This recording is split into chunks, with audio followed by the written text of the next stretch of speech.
Okay, so today we have a live stream for Q&A. I'm hosting it alone. Christian couldn't come today for other obligations, so this is gonna be just me and you guys answering your questions. But don't you worry, I think I will give good answers to everything. Or good is subjective, that depends on you guys, but I will give like a lot of depth and detail wherever I can. Right, we have plenty of places where the questions have been asked, on the Discord or Steam, mostly on the Discord this time, but you can also ask anytime in the chat. So if you will have any question and you didn't have time to post it before, feel free to just post it in the chat. I'm gonna get to it as soon as possible. Probably I'm just gonna skip in between so they don't get lost. So if you have even some follow-up questions to anything that's gonna be said, just shoot and we will get through them. Right, so let's start with a first question that has been posted back in December, shortly after we finished our first Q&A. Where the heck do you get limestones? I hope Second Base figured it out by now. I think by from seeing him engaging with the game a lot more these days, I think that has been answered now, and it also changed a little bit. But you need what is the name of the profession? You need miners to get stone, and then I always forget the other ones, masoners, yeah, to make limestone tiles and rocks to build walls. Then he asked also, why does the monarch like fish? I don't know. It's just if I look at it from just gameplay perspective, it makes it more interesting when more resources are requested, because it adds more of dynamic into the game.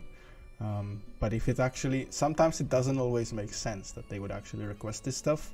With certain resources, I was turning it off, like especially like meals are never requested, for example, because that's kind of they would go bad by the time they arrive to the royal lands, so that wouldn't really work. But maybe some of them still are. I'm pretty sure there are still some that are requested and they technically don't make sense, but I'm not sure if they always have to. How do you grow mushrooms? So mushrooms grow by themselves, but we've added, ever since we've added the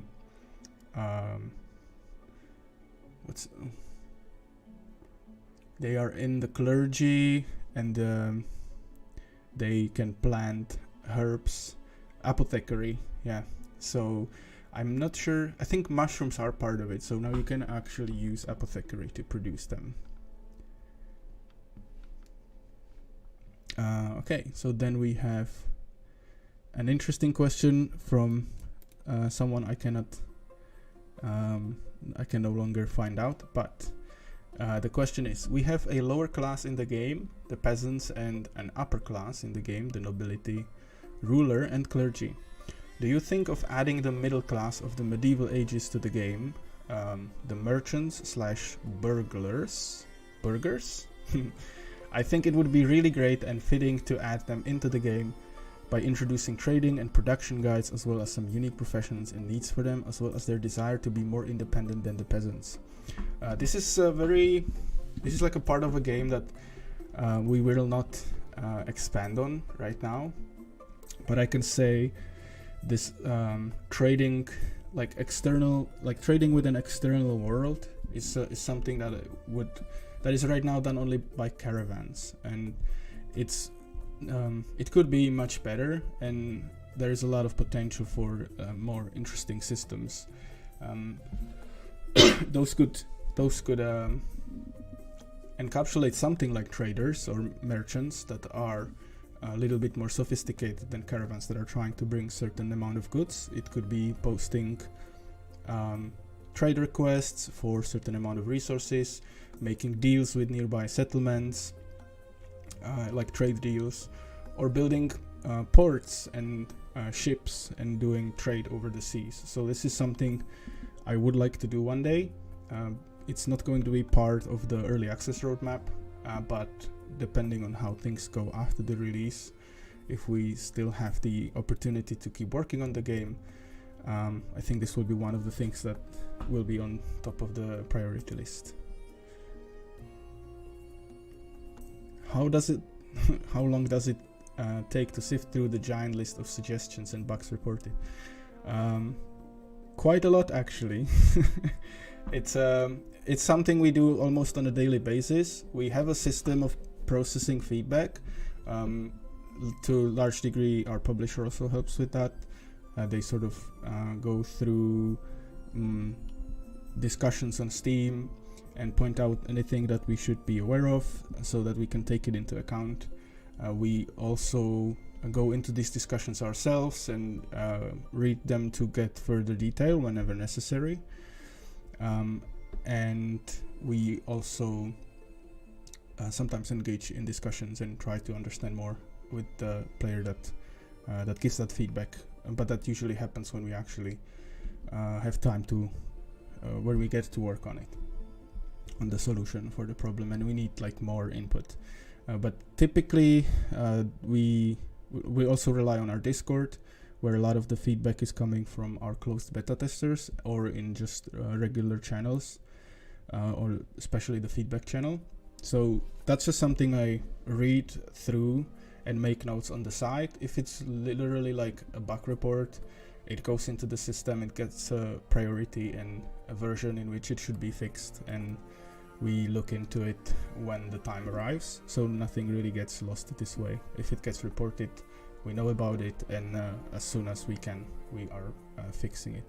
So I think overall processing feedback is at least 20 to 30% of my time. Around the release of the game, it's usually more, because when we publish a version to the closed beta, there is an increase of activity and people report a lot of things and have a lot of questions, and then I'm pretty much not doing anything else for a couple of days. And yeah, as I have been doing that for over a year now, I've learned a lot about our player base and found ways to understand them a lot more, and that helped me to understand what's the best direction for our game. A daily basis, yes. I think on a daily basis it is like at least 5 minutes a day. It's not that like every day I spend a couple hours with it, because I also need to do other work. But there's always something new every day, and if I don't, sometimes I need to catch people for the conversation while it's happening, so, or while it's still relevant and they remember things. So I'm kind of keeping track if there's something I need to jump into. And this kind of links into the second question, or another question, which states, how many are you working on this project? Sorry if it has been already asked.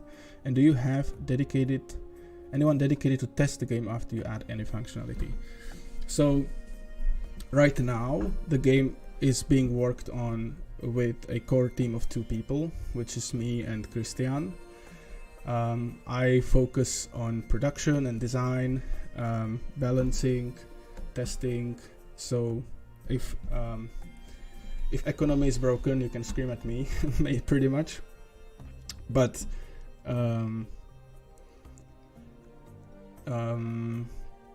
Christian is mostly focusing on architecture and programming and implementing of systems. So that's like the main roles that we have. However, we kind of do everything, all of us, whenever it's needed. So recently Christian has been focusing on testing a lot more, because I had to lay out plan for the rest of the production and sort of design the remaining features in bigger detail. And we've been publishing the minor patch, so Christian was spending a lot of time just fixing bugs and testing and engaging with people on Discord and asking questions and sort of trying to figure out things. Screaming at Michal if that economy is broken. I don't mean the world economy though, that's too much of a responsibility. Anyway, a bit of a tangent now, but the question also asks if we have anyone dedicated to test the game. Not directly like as a core member of the team, but we have a pretty rigorous process of publishing a new build. So every time we're finished with our build, we go through a step called feature freeze, which is a point where we refuse to add any additional functionality, and we only switch to testing and bug fixes. There are some exceptions, of course, because we try to be very flexible and agile, and if we are looking at a situation where we're publishing a new major version which is going to be there for 2-3 months, and there is like a tiny little thing that could make lives of people a lot better, we break that rule, and sometimes we pay for it by introducing unexpected bugs, unfortunately. But it's overall, I think that's worth it. But we're like at that point we're very reserved to do anything because the testing would never end and we would never arrive to a stable build otherwise. After that, we submit it for evaluation. So then a team of people on the side of our publisher are looking at the game, testing it, playing it, giving us feedback, finding bugs, and at the same time we also launch closed beta. So all of our beta testers, which at this point is over, I think, 50 people. If I can see, I cannot. I can see 20 of them are online. So we have a lot of testers there who always report plenty of issues. So they help us tremendously with testing. I think being a small studio or team like us, we would not be able to stabilize the game as much without their help. So this is absolutely crucial for us in some ways, but we try not to rely on it in terms of delivering the final version. We also work with external partners, QA testing companies that help us identify bugs around major releases. So this is happening in following months as well. So we do a lot of testing, and it's kind of spread out through multiple places, but it is happening on a surprisingly large scale, despite the issues that inevitably pass through anyway, unfortunately. Who is the game artist? Does he have public socials? It's a she, so the artist is Andrea Perez Flores. Right, I forgot to finish or like say the other part of the previous question. How many are working on this project? So that's only right now. Before, a couple months ago, when we were still in full production, we had also Andrea in the team as an artist. So she was working on all of the assets that you see in the game. And we also worked with Adam Bow, who made the music that you can hear in the background. So the core team was 4 people, but now it's only 2 people because we're finalizing the game and there isn't many new assets that we need to produce anymore to finish the game, like in its original scope. And the soundtrack has been produced, so Adam is working on different projects now. But Andrea has a website and public socials, so for anyone interested, I'm gonna link them in the chat.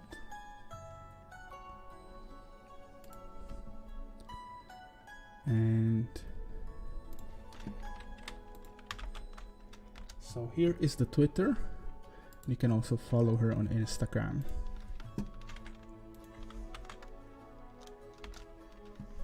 And if you want to see her portfolio, she has a website dedicated to her work. So give her some support. She's done a wonderful work with our game, and we are very happy that we were able to work together. We still work together on smaller things, but because now she's part of different project, the additions are sparse and far in between, but we keep in touch for sure. All right. So now we have Team Sheep or Team Milk. I'm not sure. This is probably a meme back from a March, which I don't remember. I'm sorry, Cookie. This has already been sort of answered. Are you adding bandits to the game? So this touches on, again, like a combat philosophy of our game. We do implement, or like we have fighting system with all of the stats of strength and defense, and the equipment matters, but we never wanted to make this game combat heavy. We always wanted to focus more on the societal aspect of things and the colony builder kind of angle. So external threats like bandits and other nations invading you and things like that, I think that's better left for other games, because that's not the experience we want to craft for people. So bandits would be part of that. I think if they will be ever part of Lords and Villeins as a franchise, it would be more in the form of there is some kind of global map and you're sending people to, like, mercenaries to complete quests, and it is part of the story that they've encountered bandits. But I don't want like micromanagement of the combat to be part of the game itself. Are we allowed to use the game music when putting videos of the game on YouTube, or will that get copyright warning? So we are not what is the word, monitoring people using the music. If you use it like in the background of your video while talking over it, I'm pretty sure that's absolutely fine. We do want to publish the soundtrack at some point on different places, so we would appreciate if people would not publish it somewhere without our permission. But using it in the background, it's gonna be playing, for example, in the game. If you're making a video about it, that's absolutely fine. And we very much appreciate anyone making content about the game.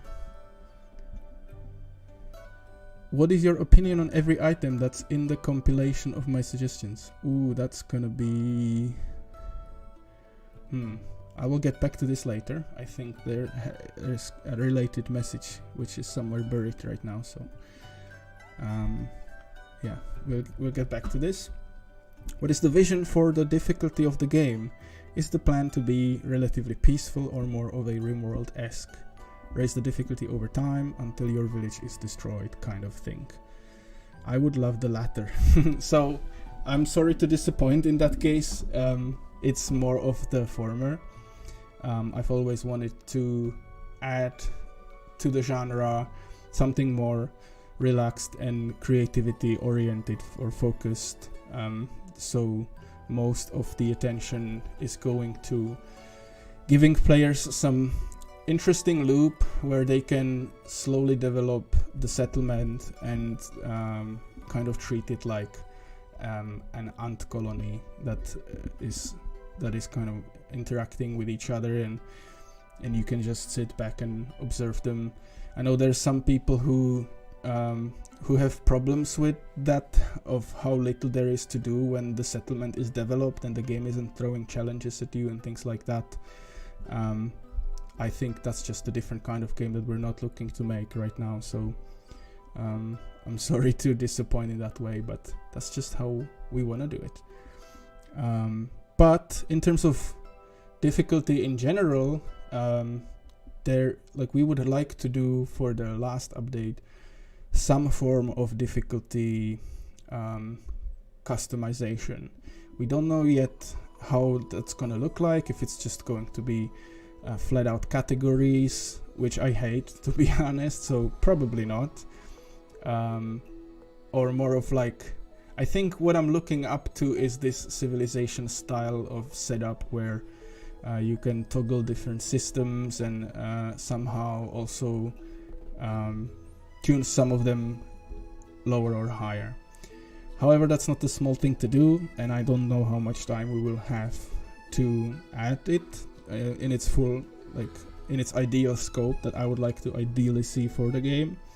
So what we will deliver might actually be smaller than that. but I think some form of it will be part of the final version. Why don't villa zones pay tax to the clergy? So villa zones are the zones of households from the nobles, and I'm not sure if that's intended actually. So this is something I have to look into. But either it's a bug or it was intended, and I don't remember the reason. This was a long time since we implemented the villas, so I'm not sure. I think there can be like a story reason about the nobleman. Yeah, I think it was actually intended because the player is also not paying taxes to the clergy. The tax was always meant only for the lower class of peasants, to sort of give them some kind of pressure, I guess, from the clergy. But we always tried to treat nobles as like privileged class of society, so they would get a lot of tax breaks, even the clergy one. So this is probably this was the reason. Does the fee, and also I'm not sure if this is actually historically accurate, so if anyone knows that this is somehow breaking a lot of established historical rules, this I'm very interested to know. This is not like a thing that does impact the gameplay that much, so I'm looking mostly to make it more accurate. Next question is by Kaphen. Does the fee paid to the carpenter/architect for their services vary by type of construction? And if not, what is the fixed fee? So the fee for the construction, or the whole system of the carpenters, works in a rather complicated way. First, the full cost that the villagers end up paying is composed of the cost of the material that they have to purchase in order to build whatever has been ordered. And then there is also the service fee that is applied on top of that. And the service fee is bigger for structures that take longer to build. It's not like from the smallest one to the biggest one, it is not that huge. I think for carpenters in the current build, we were looking at about 20 copper per hour of work. So if like in-game hour, if something would take 1 hour of the game world time to build, there would be 20 copper service fee to build it, add it on top. Because we sort of balance the game around this idea that peasants have an hourly salary of 20 copper or 15 to 20 copper, which should be enough to buy bed at the inn and 2 meals a day, and have some extra to save up for material for construction. So if everybody is able to meet this target with their production, they should have enough of income to buy everything they need. And that's obviously difficult to keep, to actually enforce this, and for many reasons, and we're trying to get there.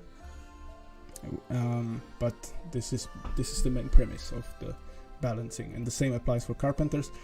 Architects, because they are kind of more expensive, more luxurious labor, I think they charge about 40 or more, 50, I'm not sure now. It's roughly double of the carpenters. Yeah, and then also there can be discounts if the family that is ordering the material does own the resources necessary for the construction. They will deduct the price of those materials and just use them from the stock of the family. The only problem we have right now with that is the fact that these resources have to be there before the order is placed. So if you would donate them wood after they've already contracted the carpenters, they will not get that discount, and then they will sit on a bunch of wood and try to sell it and get their money back, basically. We would like to fix this in the final version with some improvements where this would be reflected more dynamically, but this is how it works right now. Are there plans to think about revamping the town book? As my town matures and grows, it can be very tedious to scroll through many families. There are some updates in the final version to the population book. We are restructuring little bits of the book. I think I can. We've posted a screenshot somewhere, so I can even show it here. I'm just going to quickly find the article.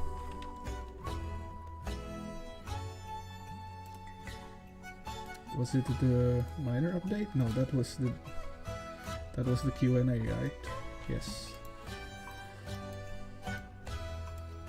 So here you can see these tabs on the side, which are restructuring a little bit how do you access certain kind of content. So this tab would be for the family tree, which was previously like a new window, but now it's going to be an interactive tree that you can click on, and it loads the correct family on the left side as well. So that's another way to sort of navigate through the large population. And the certain buttons for like managing the equipment and things like that have been also moved to the side tab here. So that's like one way of restructuring it, but it isn't what you are asking for, because what your problem, I understand, is that when there are a lot of families, you have to scroll through a big list to find them. And I think rather than restructuring it, we would be looking more to introduce some kind of filter so that you can filter the list to display only families of certain profession or something like that, to solve this problem. So this is a very useful feedback, and we're gonna keep track of this problem and try to solve it, hopefully, during our work on the final patch.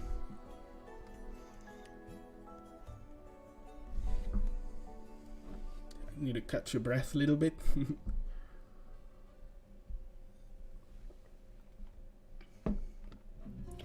And we have a question in the chat. Rectal Scattergun is asking, will there be improvements to the marketplace book too? For example, I'm selling lots of things. It's awkward to scroll through to double check what I'm selling. A marker on the item on the inventory side would be useful. Likewise, a marker to see if families are selling that item too. That marker, I think, already exists. I'm not sure why it's not clear what we could do to make it more outstanding. And I'm going to later play the game so I can show it also in the game. But the marker should be displayed next to the resource. It's like a little box icon, and if you move your mouse on top of it, it will tell you how much they are looking to buy or sell. So maybe I'm misunderstanding something here, but that would be it. And in terms of restructuring the book, there are improvements planned. So what we would like to do is several things for the market book. One is performance. There is a way to increase the loading time, because there is always like a lag spike when you open it. So that's something we want to solve.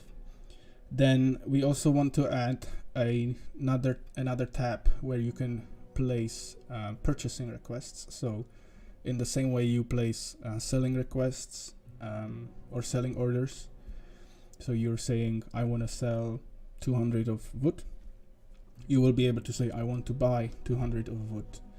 And your servants will then look to purchase that from the market whenever it becomes available from anyone. So if it's caravan or villagers, And you will be able to restrict if they should be allowed to buy from villagers or only from caravans. You will not be able to decide for which price though, but you will be able to do the, it's always going to be the market price, but you will be able to place them. And then we will also update the sell orders, where instead of saying how much you want to sell, you will be able to say how much you want to keep. So you will be selling, but not if it would mean your stock would go below a certain number. I think that will be overall better experience, because right now it just leads to sort of repeatedly updating the numbers, and it's very cumbersome when really all what people want to do is just say how much they want to keep for the taxes, for example. So that should improve it. And we also want to separate these orders so that you can sell for free to the villagers and for a price to the caravans, like separately. So this is planned for the final version and prioritized quite high right now. So I think that's pretty much yeah, like I don't I'm careful to not promise things, because we can get delays in more important things, and then there will be cuts and parts of it or full thing would not happen. But this is how we are looking at it right now. And I don't know if there is other part of that question that I didn't answer. If not, please let me know. But some awkwardness of scrolling through to double check what you are selling. Yeah, I hope I answered sufficiently. All right. Another question is from Peer King. Are there plans for future map generation before the game starts, so you can get an overview like the upcoming map instead of seeing it first after you started the game? Like a seed system where you can check out the overall layout of the map. That is also in our backlog for the final version. Not prioritized as heavily, because the more important things are gameplay itself in a map that you can generate. Although getting a nice map is obviously part of it, so it is an important feature. And our idea of it would be that you have a preview of the map and you can reroll it. If there will be a seed system, I'm not sure yet. It's possible, but we would have to rework how the world generation works, because right now it doesn't use any form of seed, so it's not we cannot guarantee that it would always look the same. So that may not happen.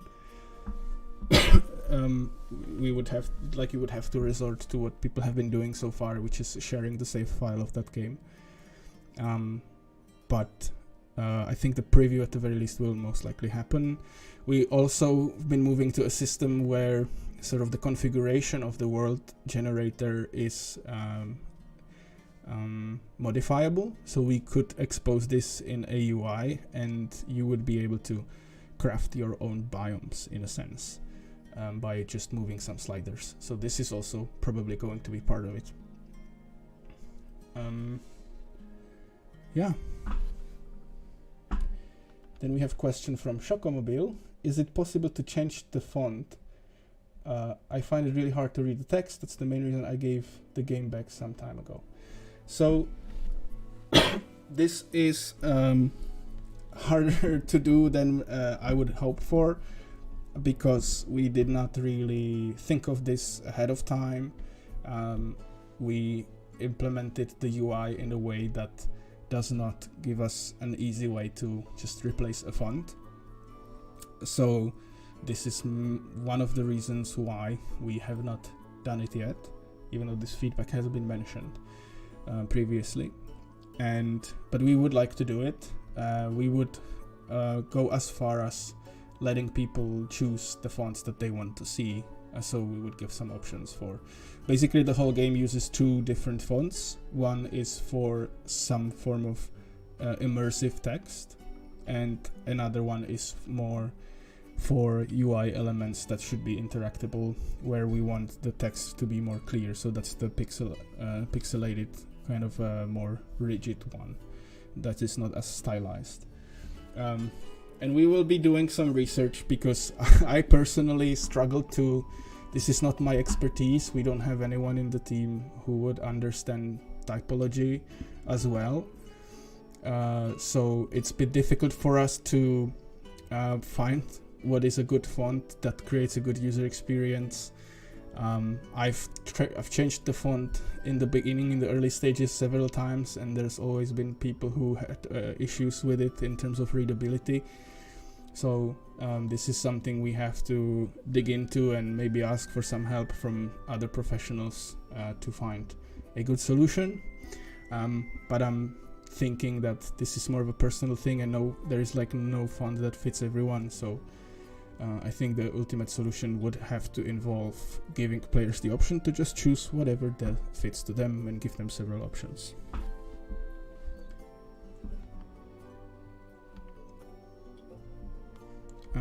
Okay, so now we have a last question on the Discord.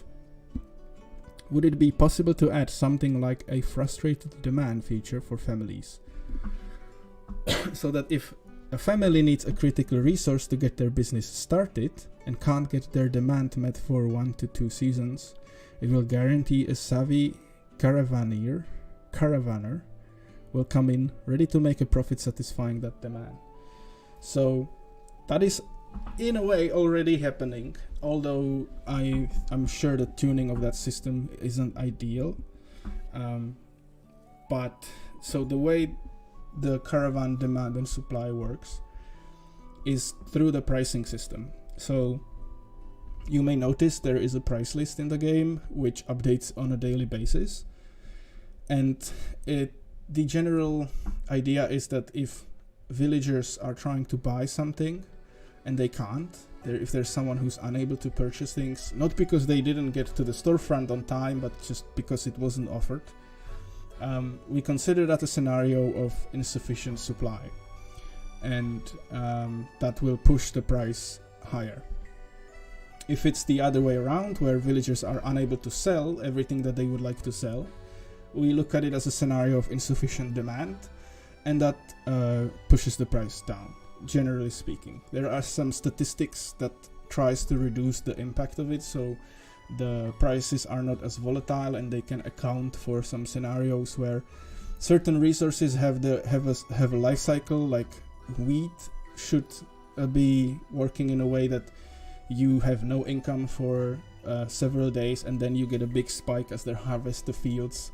So obviously when that happens, you will have a large stock that you will never be able to sell out in one single day. And if the game would look at it as a scenario of insufficient demand, it would always just lead to pushing the prices down. So for these resources, we try to account for it. We use predictive model. So we put some data of how, on average, what is the average life cycle of production and consumption for that kind of resource. And then the system, in theory, should be able to take that into account and only push the prices up and down when it thinks that this is indeed not just a situation of expected high income, but overall insufficient supply in the settlement or demand.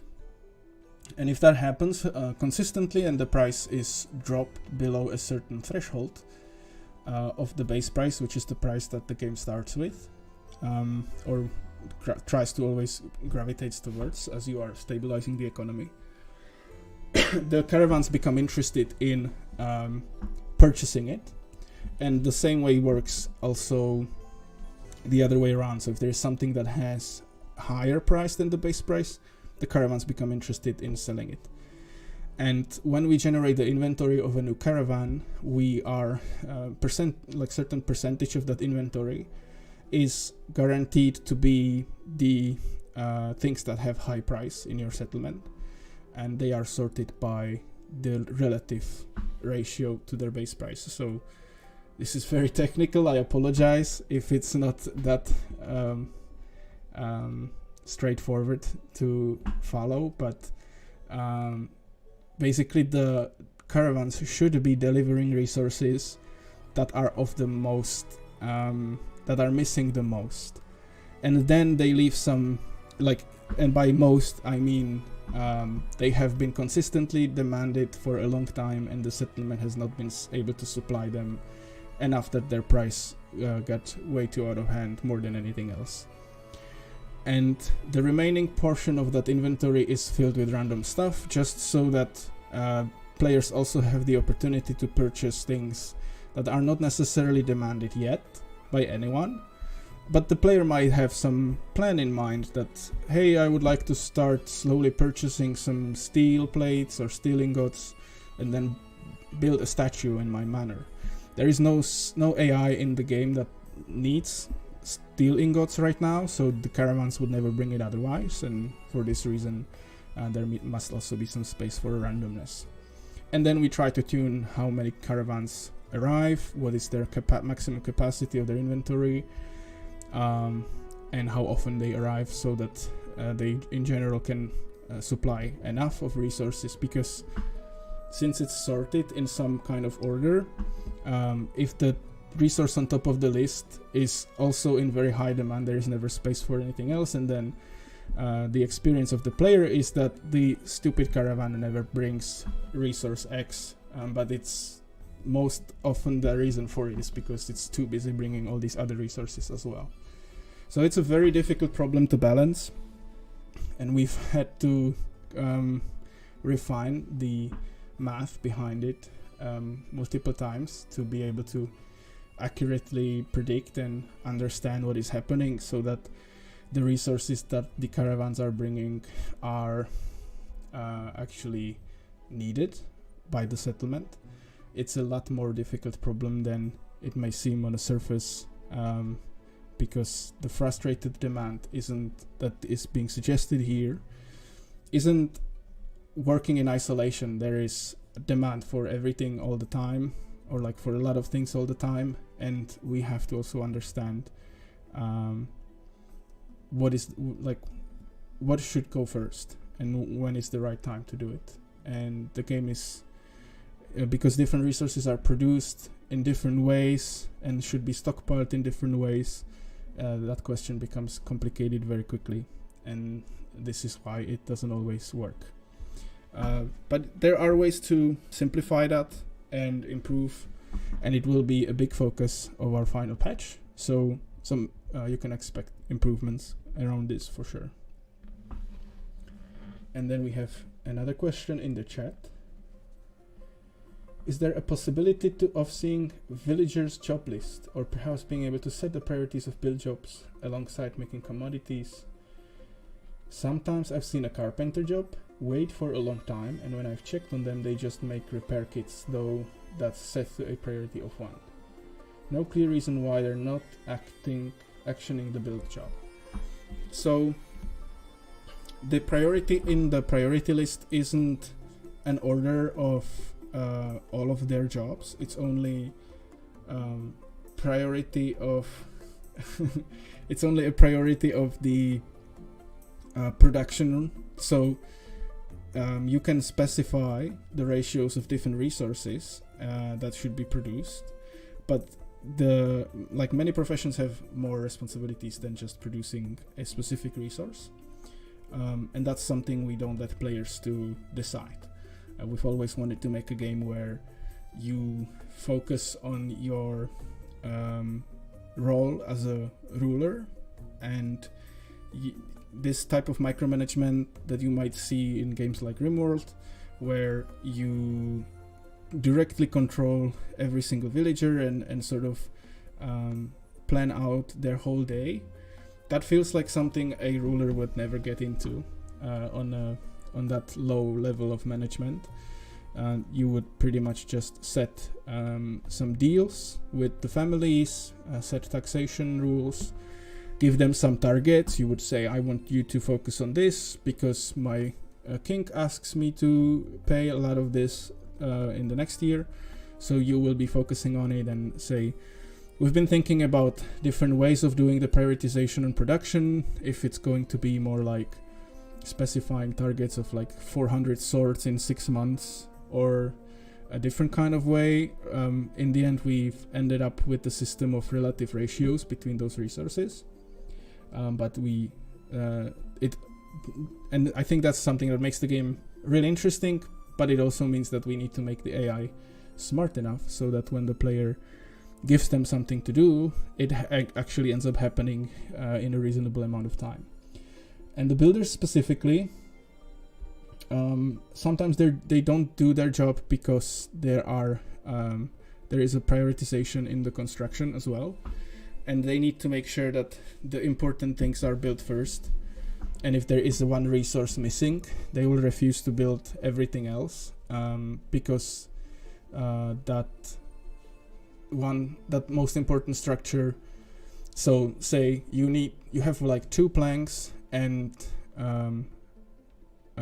bunch of wood, so you could be building other things as well, but you need to build the bed that needs 5 planks, and so they will be waiting for these 3 extra planks, because if they would build something else which also costs planks, they would never get to build a bed, which is more important. So you might be in a situation where you see that they have enough resources to build a thing, and they refuse to do it because there is something else that costs even more, and they are trying to save up for it. But in general, they should not really be idle, and there can always be bugs involved.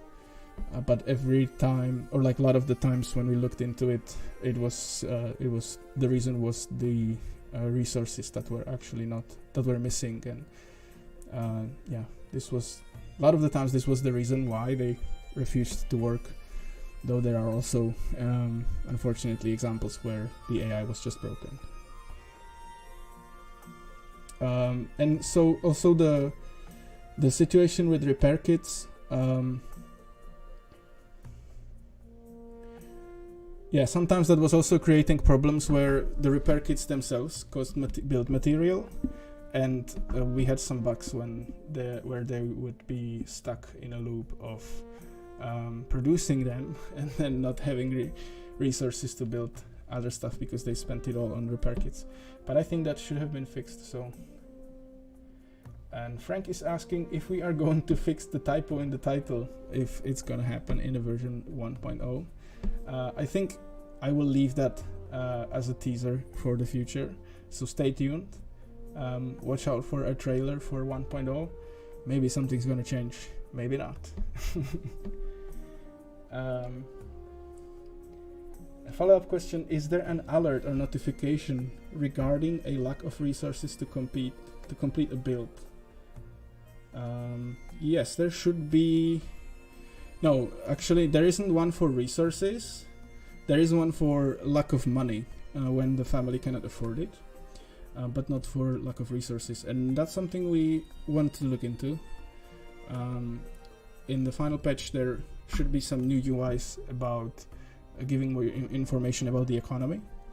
So maybe I don't like graphs that much in our game. That's a very modern thing for a medieval game. But some form of giving players better understanding of who needs what, and some easier way to access that information. It's kind of already there, but the construction got more complicated with the carpenters because now everything is obfuscated through that one family. So you can you can check the demand of the carpenters, what they are trying to buy, and if they are able to get it. But you will not know for whom they are trying to get it. If they have multiple families buying from them to build their houses, you're not gonna know who is prioritized first, and it makes it a bit more difficult to understand. So those are things that we will be trying to improve in the following months.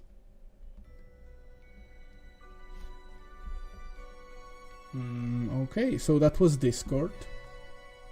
And then we have one question on Steam.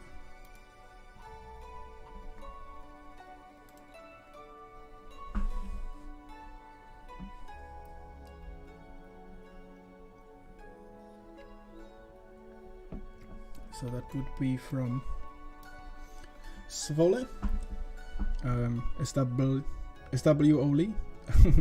Svoli. So they're asking multiple questions. How do I add members to my family? So to grow your family, you can rely on pregnancy within the already married couples or lovers if they're not married yet. But you can also try to propose marriage to other noble families. So you gotta build a tavern, make it look nice enough, and provide good meals for the visitors.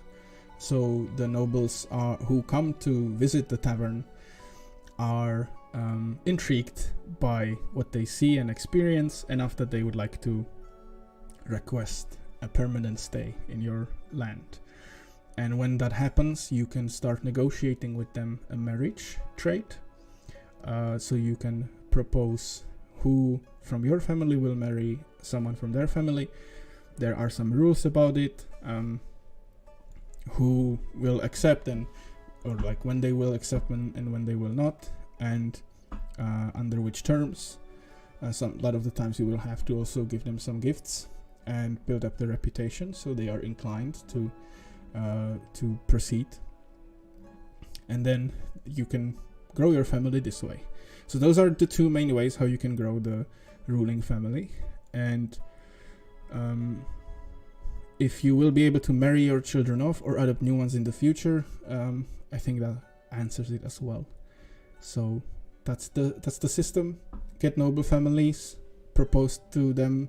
You can do that in the population book. If you find a person from that family, you can click on them and propose a marriage deal for that person. So that's how it works. And then there is a second question. I ran into a bug where two of my children got into a fight, but they got stuck inside each other. The only solution I found was to send one of them to the clergy. By doing that, it got them unstuck so they could finish their fight. The loser of the fight fell into an infinite coma, though, and starved to death. That happened in 2 separate playthroughs. Will this be worked out in the future? So if you can please come say hello on our Discord and send us a save file or some player log, we would follow up with you to get more information. But that's like the best way to make sure that your specific issue will get fixed. However, even then I can say, I've talked about this in the beginning a lot, but we have a rigorous process of testing, and issues that happen on a repeated basis are typically ironed out in following updates. So I cannot promise that anything like that will never happen again. We've seen time and time again that how difficult and complex this can be, and what kind of situations the AI can generate that we did not anticipate. But we can promise that we're always doing our best to fix them as soon as possible. Could it be possible that members of the same family were less likely to fight each other? They are, because the game generates them with a bonus in their relationship, because of the family relations. So it's kind of harder statistically to create a situation where they fight each other. But it's not impossible. And I'm not sure if I'm the only one having this issue, but my hunters have a hard time getting animals. Is this, by the way, I need to check. This is before the patch. So actually there have been a lot of bug fixes surrounding issues with the AI as well. I hope this has been caught and fixed as well. Let us know if please let us know if something like that is still happening in the live version. And in terms of animals, we also had a problem where the system for generating them had a bug where it was inverted. So the bigger the map, was, the smaller amount of the less amount of animals have been generated, which was not supposed to be happening. It was supposed to be exactly the opposite, but we had an error, and this was the main reason why animals were sort of not generated in the correct amounts. They were correctly generated in the beginning, but as you would progress through the game, they would not respawn in correct ratios and frequencies, so you wouldn't see enough of them. I think there are still some problems with making hunters work. I think in general the idea of hunters relying purely on the animals being spawned was a bit ambitious. We have ideas to fix it in different ways. For example, having the trap work more in a sense that if you place it and wait, like more like a fishing net, so they would be able to generate meat even if no animals are actually spawned, because we would just sort of put a rabbit in the trap or things like this, so that when there is an animal that gets spawned, they would hunt it down, but there is more reliable, stable income from hunters either way, and that should sort of make them a lot more viable. Again, thank you for bringing us this great game. Thank you for playing it and asking these wonderful questions. Alright, so I think that was the questions that have been posted on Steam and Discord. I've also made a post on our Reddit, but there have not been any question posted there. Just gonna double check that is still true. Yeah, I don't see any questions here. So Reddit has been unnoticed this time around. And that should be all the places where we were collecting those questions. Also on Twitter, but there was also no question asked there, so I think I got them all. There's also space to ask more questions in the chat if you have anything that has not been answered and you would like to have a discussion about or know the answer to.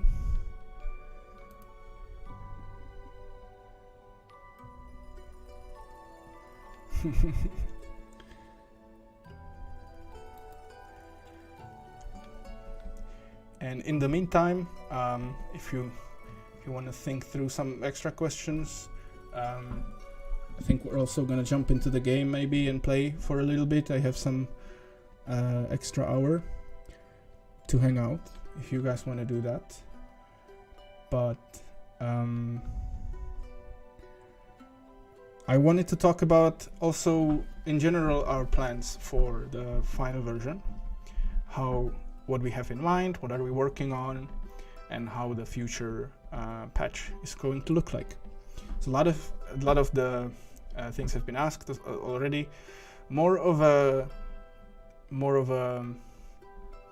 issues with the usability of the game, or some problems with game mechanics to be fixed that have been covered. So I would also want to talk a little bit about new content that we plan for the patch, because the patch is we call it internally the ruling update, where we sort of try to wrap everything into the full package, connect the final dots that have not been connected yet, and deliver the full fantasy of being a ruler that is having important positions and has to sort of select privileged members of society to work with them, and just sort of have this more of a societal layer of governing. So that was always something that has been missing, and I envisioned it for the game in its full form. And the way we're gonna do it is mainly through the high console, which we've also teased a little bit. So I'm just going to bring that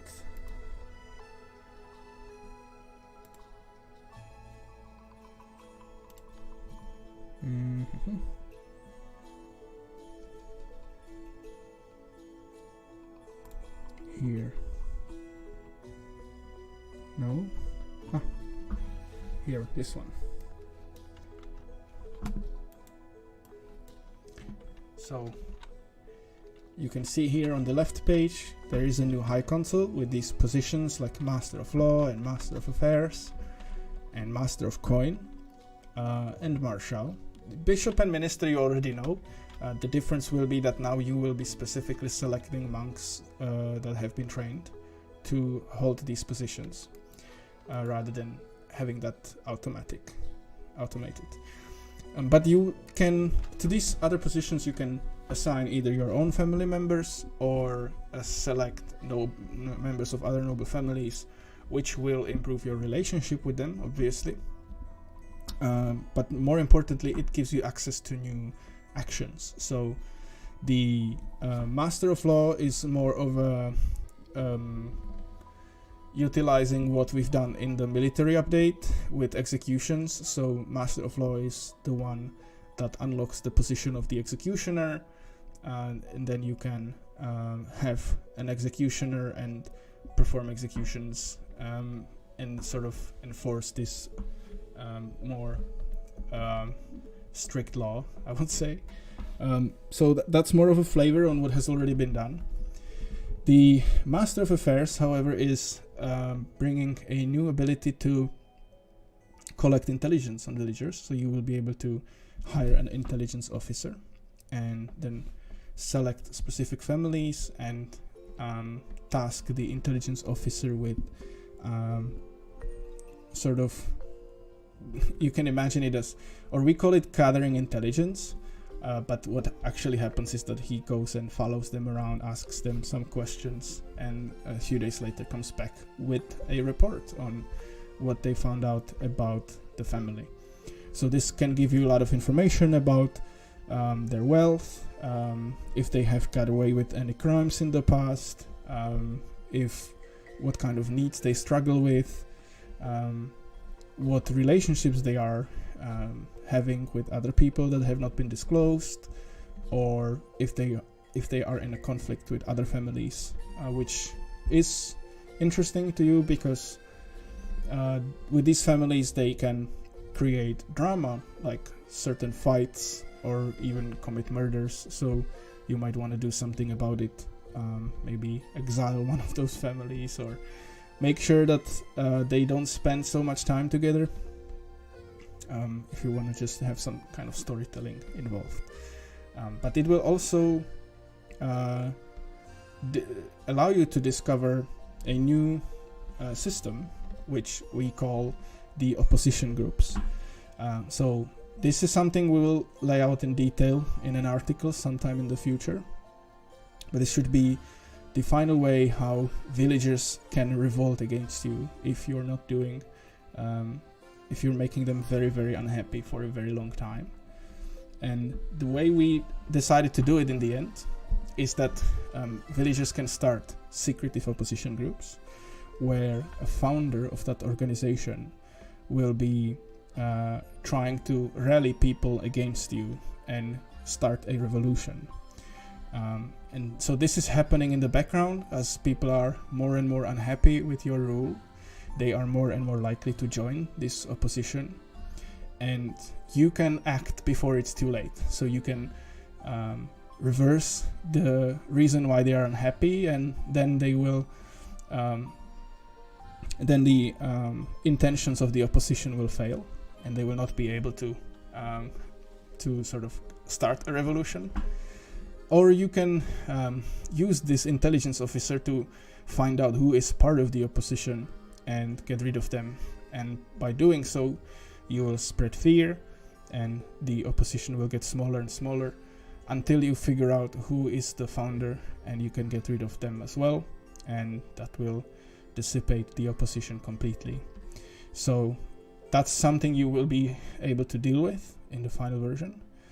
And if you fail to do this for long enough so that the opposition grows strong, they will attempt to start a revolution. So basically people grab pitchforks and they will try to hunt your family down. And if you're paying your soldiers a decent soldier's pay, they will protect you. If you're not, the soldiers will let you to your fate.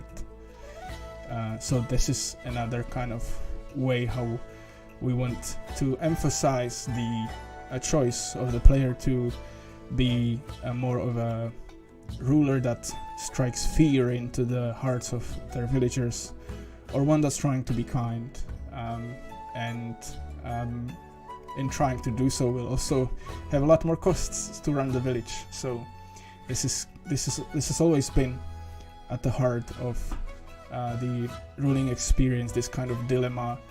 Am I going to invest more resources of my own so that my villagers are happier, or am I going to prioritize my personal gains and make people unhappy, but then I need to make sure that they are afraid of me so that they don't revolt against me.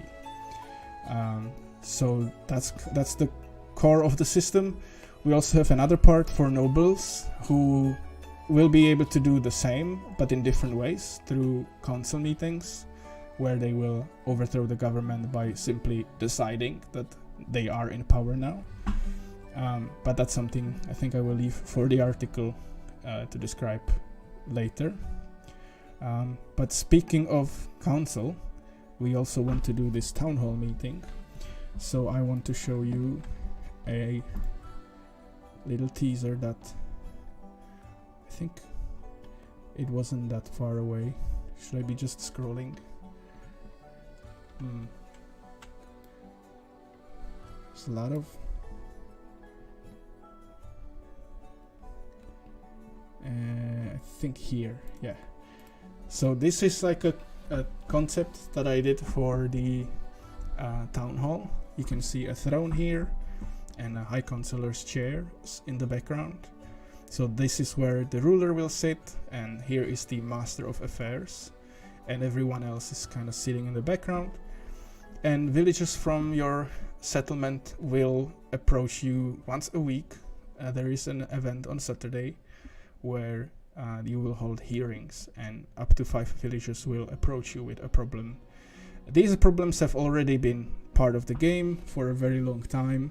You've been able to sort of investigate and find them and solve them. But what we're doing now with this system is to give it a storytelling perspective, where if you ignore the problem or you didn't get to solve it before this meeting happens, villagers will raise awareness to you through this system and sort of tell you that it is happening, and put a little bit of pressure on you to solve it right now and decide if you want to act or not. So that will involve, for example, pledging to donate them some resources, freeing someone from the army because their loved ones is deeply missing them. It can also be requesting permission to marry, which was so far just like a pop-up that happened out of nowhere. So now that's going to be more immersive because they will actually approach you in person. So things like this will be part of the council meetings. And then there's a lot of things that are looking on the feedback that we've been receiving and trying to improve systems that are already in the game. I've talked about some smaller things like improvements to the warehouse book, to the finance book where you can place the purchasing orders, some things about the fonts and UI. I'm not sure. I don't wanna repeat too much, but and we are still sort of looking into how much time we will have left to like we have a certain deadline for the feature freeze version, and we are looking into meeting that deadline, and that sort of goes into our decision of how much we will be actually able to do in terms of solving or acting on feedback or suggested features. So I don't want to be listing large number of things right now because it's still kind of open, but the main purpose of the final patch is to deliver a full version that people are happy with. So iterating on feedback is a big part of it, and we will be sharing the details as soon as we can. And there is another question in the meantime. So will it be possible to send guards, soldiers or clergy to jail?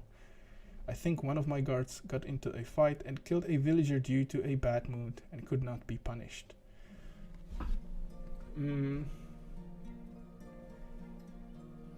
I see. I don't want to say for clergy, probably not. But for soldiers and guards, maybe.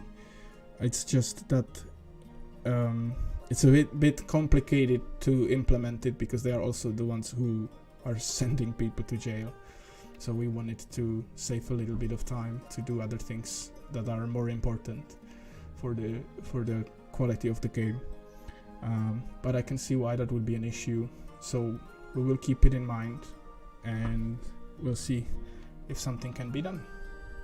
Thank you for raising this issue. I did not realize that soldiers can actually commit technically crimes, because we have the crime system which when they do and fight someone or do something bad, they do it with an exact intention to commit a crime. But there are also actions that could be perceived as a crime by the player because they got into an argument and accidentally killed someone, and that's something I didn't think about. So there are actually scenarios that the game can generate where the player might think this guy should be punished. So I understand why that's a problem. Alright, well, I think that was everything for the questions and some teasers for the future. We spent 90 minutes together, so I think I think I will end it here.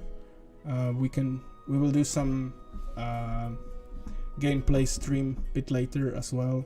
I would like to do this more where we just sort of sit down and play the game and have fun, just sort of enjoying the content. We don't do this enough, I think so.